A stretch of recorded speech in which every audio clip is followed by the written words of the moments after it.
What's up, guys? My name is Gabe and welcome into the Trojan Blade. Today we are diving into yet another portal update. News is flying in every half hour, it seems, so hopefully this video isn't completely outdated by the time you're watching it. But in today's video, we will discuss the QB room, some major defensive line moves that are upcoming, a new wide receiver offer, as well as a link to a star running back. Now, before we get into it, if you are enjoying the videos, please do leave a like and subscribe to the channel if you haven't already. And if you do want to help support the channel in an even bigger way and help me continue to do this full time, I do have my Patreon and channel memberships linked down below. Thank you all so much for being here, and let's get into this. All right, so first off, we have to talk about the QB room. I'm sure most of you saw the news that former Kansas State quarterback Will Howard committed to Ohio State last night. So from what I understand, Will Howard was committed to USC. People who I completely trust said that, multiple different people. But man, after he saw that Holiday Bowl, as Josh Pate said last night on Late Kick, Will Howard's in the portal. Everyone's got him crystal ball to USC. Will Howard settles in one night in his hotel room and says, "Who's Miller Moss? Whoa! Hello? Ohio State? Can I come visit?" That's done. I mean, Lincoln Riley himself said, "Yeah, I think Miller Moss probably scared off anyone who was thinking about coming here," in his post-game press conference. He knew. And if you got Miller Moss playing that way, you don't need a portal quarterback. So there you have it. We're good at QB. Obviously, we need to add a depth piece there. It's looking more and more like former TCU Horned Frog Chandler Morris is going to be that guy. We talked about him briefly in our last portal video, so check that out if you want to hear more about him. Hey guys, this is Future Gabe here, and as I'm editing this video, some big news just dropped about a transfer portal quarterback. You see here from Pete Nakos of On3, USC is hosting UNLV quarterback Jade Mayava for an official visit this weekend. That has been confirmed by everybody. So that is big news. In terms of a backup quarterback, this would be a massive pickup. Jordan Mayava is a guy that's coming off a big year with UNLV. He's a 6'4", 220-pound true freshman that just threw for 3,000 yards, 17 touchdowns. He also ran for 3 touchdowns as well. This guy's big, he's very toolsy, big arm, very mobile, a lot of game experience. He played pretty much this entire year for UNLV. So bringing him in as a backup quarterback would be insane.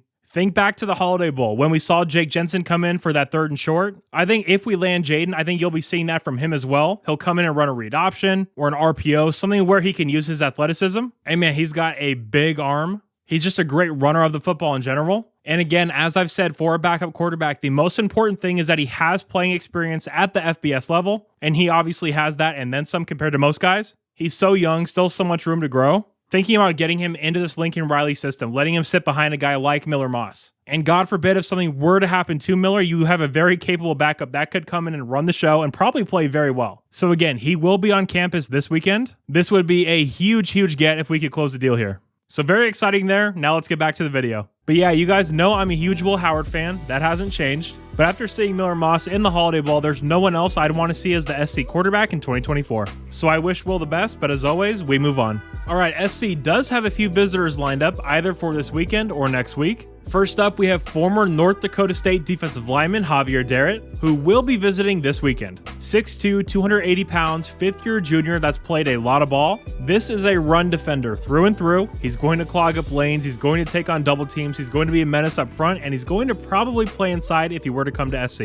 You'd probably want to get his weight up to around 295 to 300 pounds, somewhere in that range. His frame could definitely handle it, and he would be a big get with an obvious connection to new USC linebacker coach Matt Entz, who of course was the NDSU head coach previously. It's hard for me to imagine him visiting USC and his former head coach and leaving uncommitted, so this is one I feel very confident in. He's a name to know for sure. Another visitor this weekend is a massive former Texas A&M Aggie, Isaiah Rakes. Hope I'm pronouncing that right. This guy is a tank, being listed at 6'2", 320 pounds. And you guys see these pictures on the screen right now. He looks every bit of that 320. This is another guy that obviously would be playing inside. You look at his snap counts and grades over on PFF, and this is a run defense specialist as well. 77.3 run defense grade on 125 opportunities, which is really solid.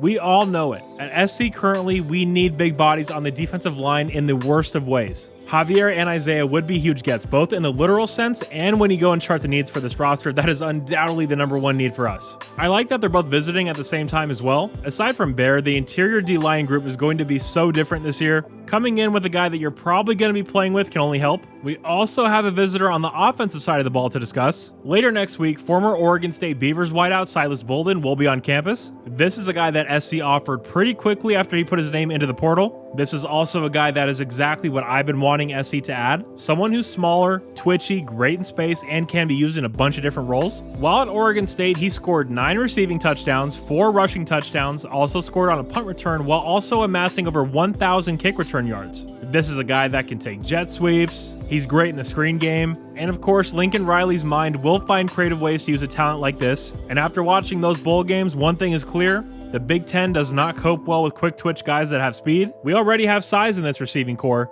This would be a great addition to diversify the body types and looks that we can give opposing defenses. And yeah, I said he was a smaller guy. He's listed at 5'8", 157 pounds, but I will say he plays bigger than that if you watch him. And he's also from Rancho Cucamonga, so it would be homecoming for Silas as well. This is one that makes a ton of sense, but he has gotten a ton of offers since entering the portal, so this will be a wait and see in terms of a commitment. And again, that visit will be taking place next week.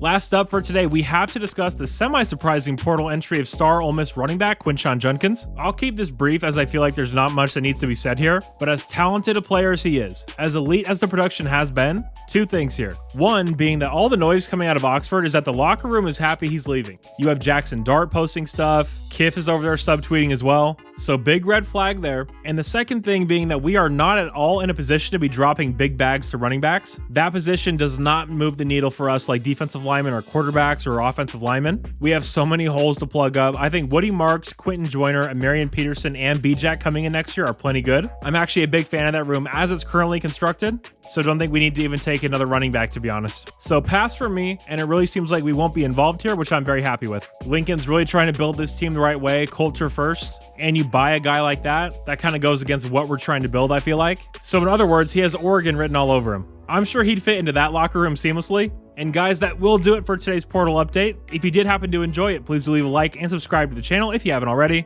Thank you guys so much for all your continued support. You're all awesome, and as always, take care and fight on.